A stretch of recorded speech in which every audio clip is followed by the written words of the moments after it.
રાજકારણમાં ગરમાવો જોવા મળી રહ્યો છે. ત્યારે અમદાવાદના કોંગ્રેસના એક નેતાના દીકરાએ ડ્રિંક એન્ડ ડ્રાઈવ કરતા રાજકારણમાં ફરી એકવાર ગરમાવો જોવા મળી રહ્યો છે, જેને લઈ વિગતવાર ચર્ચા કરીએ. નમસ્કાર, આપ જોઈ રહ્યા છો ન્યૂ ભારત ન્યૂઝ અને હું છું આપની સાથે વલ્લરી વ્યાસ. અમદાવાદમાં કોંગ્રેસના નેતા હિંમતસિંહ પટેલના પુત્રે દારૂ પી અને અકસ્માત સર્જતા પોલીસ દોડતી થઈ ગઈ છે.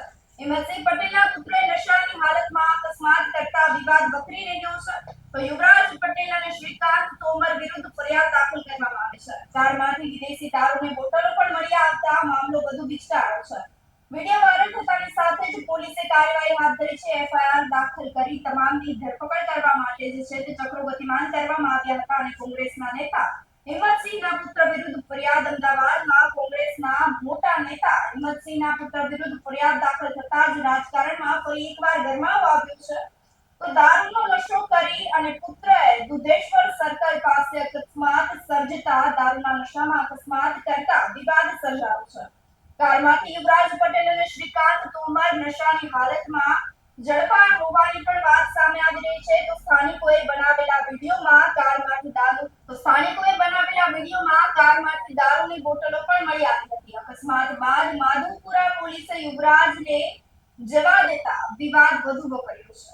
ગાડીમાં દારૂની બોટલ હોવા છતાં પણ તેને છોડી દેવામાં આવ્યો હતો અને ત્યારબાદ ફરી તેની ધરપકડ કરતા કોઈ દબાણ આપ્યું હતું કે કેમ તે પણ એક સવાલ ઉઠી રહ્યો છે. અમદાવાદના દુધેશ્વર સર્કલ પાસે 22 માર્ચે મોડી રાત્રે ડ્રિંક એન્ડ ડ્રાઈવની ઘટના સામે આવી છે, જેને લઈ હવે સ્થાનિક લોકો ત્યાં દોડી ગયા હતા અને કારમાંથી સવાર જે બે નબીરા હતા તેમની પણ જે છે તે કાર તપાસમાં દારૂની બોટલો મળી આવતા મામલો ગરમાયો હતો અને ત્યારબાદ ફરી એકવાર ટ્રાફિકના ટીઆરપી જવાનને બોલાવી 112 ની મદદથી જાણ કરવામાં આવી હતી. ત્યારબાદ તેમની અટકાયત કરવામાં આવી છે. તો હાલ સવાલ એ ઉઠી રહ્યો છે કે પોલીસ દ્વારા પ્રથમવાર આ નબીરાને કેમ છોડી મૂકવામાં આવ્યો? તે નેતાનો પુત્ર છે કે પછી અન્ય કોઈ દબાણ આવતા પોલીસે ફરી એકવાર તેની અટકાયત કરવાની ફરજ પડી હતી? આપનું શું માનવું છે તે કમેન્ટ કરી ચોક્કસથી જણાવશો. તેની સાથે જ અમારી ચેનલ ન્યૂ ભારત ન્યૂઝને લાઈક, શેર અને સબસ્ક્રાઇબ કરવાનું ભૂલશો નહીં. નમસ્કાર.